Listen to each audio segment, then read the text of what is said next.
கோச்சார ரீதியான காலகட்டங்களில் தான் நாம் வந்து தவறான வழியில் போகிறதுக்கு உண்டான விஷயங்களும் நடக்கும்.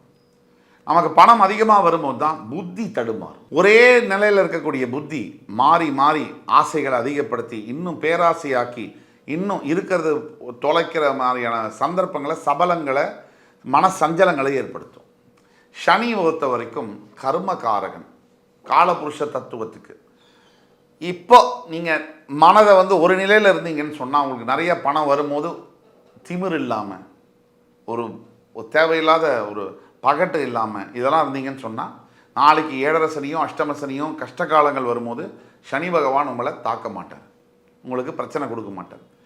இந்த காலங்கள் வரும்போது மனித மனம் எப்படி மாறுது அப்படின்னா, நான் தான்டா பெரிய ஆள், நான் நினச்சேன் என்ன வேணால் செய்வேன், எனக்கு இப்போ காலம் சூப்பராக இருக்குது, பணம் இருக்குது, என்கிட்ட என்ன வேணால் செய்ய முடியும், என்கிட்ட பதவி இருக்குது, என்கிட்ட அதிகாரம் இருக்குது, எதை வேணால் செய்ய முடியும்.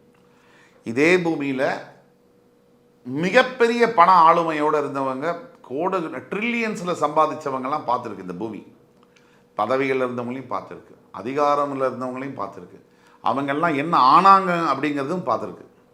ஒரு ஹிட்லரை விட அதிகாரம் படைத்தவர்களை நீங்கள் பார்த்துருக்கவே முடியாது பூமியில். அவர் என்ன ஆனார்? தற்கொலை பண்ணிவிட்டார். அப்போ எல்லாத்துக்கும் ஒரு முடிவு இருக்குது, ஆரம்பமான முடிவு இருக்குது. எப்போவுமே எது ஜெயிக்கும் அப்படின்னா தனிஞ்சு போகிறது தான் ஜெயிக்கும்.